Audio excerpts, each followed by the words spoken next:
Hello everyone, Boss of Toys here, and today I'm coming at you with a review for Transformers, the 2007 movie Autobot Stealth Bumblebee. Now this is from the All-Spark Power line, and before we get to him, let's get to the packaging. Raise my camera up a little bit. So, can't really do anything about that. So I'm going to keep the box though. Now, this is a figure I got from Transformer Land, sealed, which was really nice. So you have that, you have this. He's all spark power. There was a thing somewhere that went somewhere.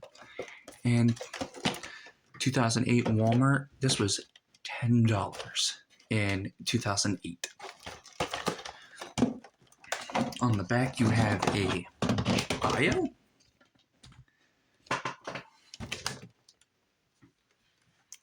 Here you have it if you want to read it. Pause the video. He has his cannon, converts to blade, robot mode, vehicle mode, stats, wave mates. I've been looking at that cliff jumper and that bone crusher, maybe. So that's about it for the packaging. So moving right along, here we have the 2009 Bumblebee. And I think this, well, until I get my car, I think this will be my 2009 one. I'm looking into getting a Dark of the Moon one, and then I think the Revenge of the Fallen is the same mold, bar some like slight changes. But yeah, so moving right along, here we have that. Take a look at the Chevy logo. Picked out in silver paint, picked paint right here. Headlights are not picked out in paint. A lot of this is actually painted. And from what I've seen, the paint seems to be fairly durable, which is nice, always nice. You have the yellow racing stripes going along all down here. Camaro picked out in silver paint, and the door handles silver paint. Gas can molded in here. Taillights picked out in red paint. You have the exhaust picked out in silver paint. Here is the bottom. He does use the same head mold as Cannon Bumblebee. I don't know why this is spring-loaded, but it is. But here's the bottom. Here's weapon storage. So the weapon will store right here. And it's easy to remove. However, I do recommend if you're going to have him in vehicle mode, you want to store the weapon on him because it helps it stay together more. It's just picked out in this bluish gray plastic. And it will split in half and reveal this blade. And I will drop it because, yeah. So, looks pretty nice. It's not made out of, it's actually made out of hard plastic, so, yeah. I mean, it's not sharp, but it's like pointy, which is nice. Yeah, it was before the day of soft plastic. So, just pretty easy to put it back in there. I say as I struggle with it.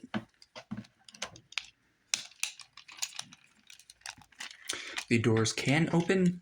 Looks a little wonky, but it's a thing. They're not too much of an interior.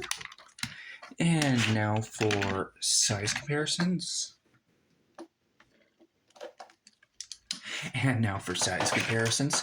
Here he is with the 2010 Bumblebee. And you can see they're about the same. Different front section because this is a different Camaro. Slightly different racing stripes. Different wheels. They do share the same leg mold. So the cannon does have its spot to go in here. However, they remolded the groin piece so he can't hold the cannon. It's unfortunate, but this is a sad thing of life. So they are decently different. Like even different door. So it's pretty cool, actually. Yeah, because this is screwed on here. This window is screwed on, and this is just clear plastic painted over. So there's that. And here he is with, from the same movie, 2009 Studio Series Bumblebee. Well, not 2009, but the 2000. No, wait. I'm sorry. More 2007 Camaro concept. And it's not transformed properly, because of course. So you don't have the Camaro written over here. It's not written over here. You do have about the same level of detail. This one actually has more paint in the back, and this one has more paint in the front. But yeah, way smaller. Like this can fit inside of here, so there's that. And for the last one, here he is next to Voyager Starscream from the same time. Here, which will be a review at some point. Now for transformation, you're going to want to open the doors and just spread his arms.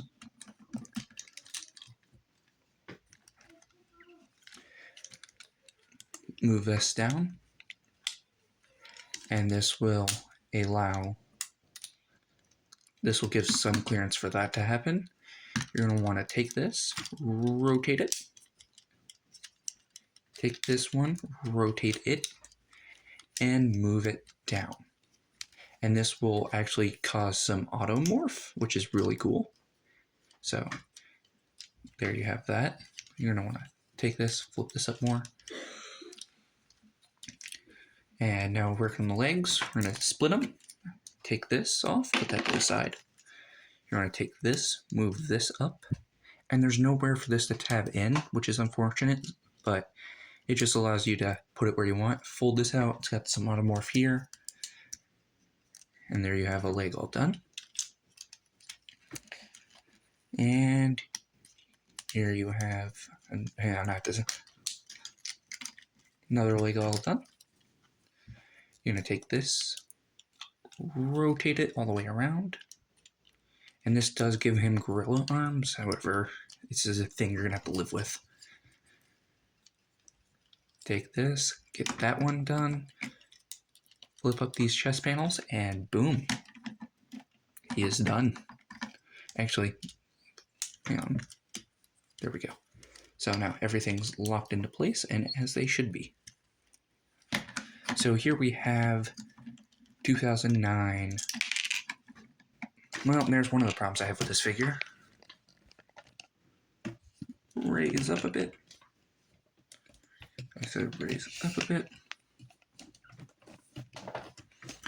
Yeah, take this, put this back on. If you get this figure, these will pop off a lot, which is annoying. So here he is in his robot mode, and I like him. I like him a lot. He fixes a lot of the issues I had with Canon Bumblebee, and since I got him new, the joints feel great. This doesn't want to untransform on me.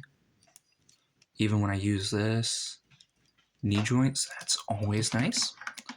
An issue I have is the whole roof of the car on his arms.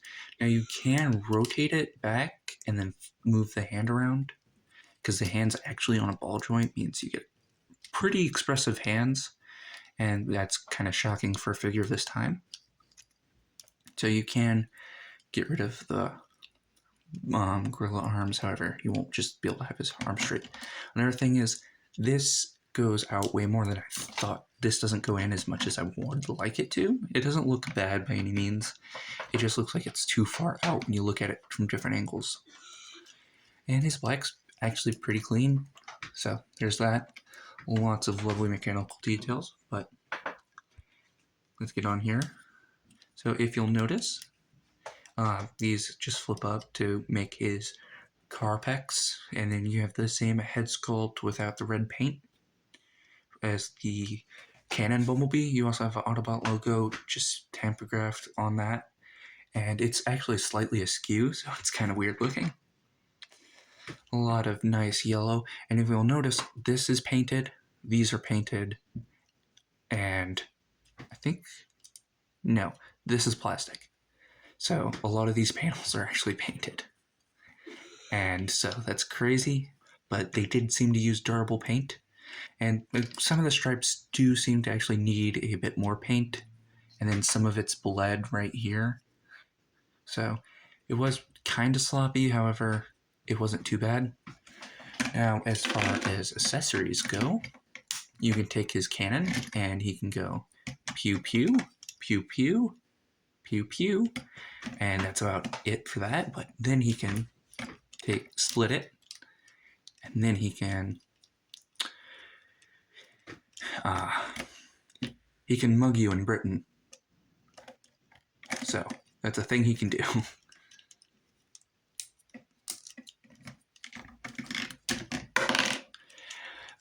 And then that's about it. So posability, legs are on. He's actually very posable first time. Legs are on a ball joint, go up and down. No thigh swivel, but you can kind of fake it. About a little less than 90 degrees of bend at the knee, up and down at the foot, and then this toe bend, which is actually pretty useful from what I've figured out. So yeah, you get you can arch his back, ab crunch, waist swivel, which is surprising for this fig. Shoulders are on a butterfly joint, bicep rotation, up and down at the shoulder, at the elbow, and then his hands are on a ball joint, which gives them quite a bit of posability, and they can swivel around. His head is on a ball joint, meaning it can go all the way around. He can look up that far, look down that far. He can do he can become a chicken because, yeah, he can look down that far, which is pretty good. He can look down on you. That's someone's fetish. And you can hinge the wings and put these however high you want. So that's it for that. Now on to size comparisons. Here he is with Voyager Starscream, and he's actually quite a bit smaller than Voyager Starscream. Kind of works out for me. And let me do this. Here he is with Dark of the Moon Target exclusive Bumblebee. Here he is with Revenge of the Fallen Canon Bumblebee. This one came with Infiltration Soundwave, and you can actually see the inversion of their heads. One is red while the other is blue, which is pretty neat. And he's about a similar size, a little bit bigger. And here he is next to, let me raise down the camera a bit, because this one's basically the Kevin Hart Bumblebees. This one is a Studio Series Bumblebee. Here he is next to him. And he is quite a bit smaller. Now, which one should you buy? Well, that depends. This one is more movie accurate and, well, more movie accurate. It's not the best for your value, because with this one you get a weapon, this one you get a weapon, but this one's weapon does something. And he may not be entirely movie accurate, but he feels more durable, he's heavier, his transformation's more fluid, better QC than this one, and you'll have less of a chance of breaking the doors off on this one than you will this one. So it's really, if you want to put this on display, I'd get this. This is also good for display, but if you want to go transform this, something to flip back and forth, I'd get this one, because quite frankly, this one just isn't good for transforming, because it's basically a mini masterpiece. It's way too small, and it needs to be bigger for the actual engineering to be better. So I recommend getting this one if you need a Bumblebee, because you can get this one in a variety of decos from different colors, from like, I think Cyberfire? No, Cyberfire is a different mold. But you can get this one, the regular one. I'll probably get different re-releases and exclusives. You can find all this on Transformers Land. Transformer Land is a website for people who buy and sell old classic toys. They also buy and sell G.I. Joe toys and other things. So check them out if you're interested. I got a lot of old movie toys from there, and a lot of them are cheaper than what you would find on eBay. So if you want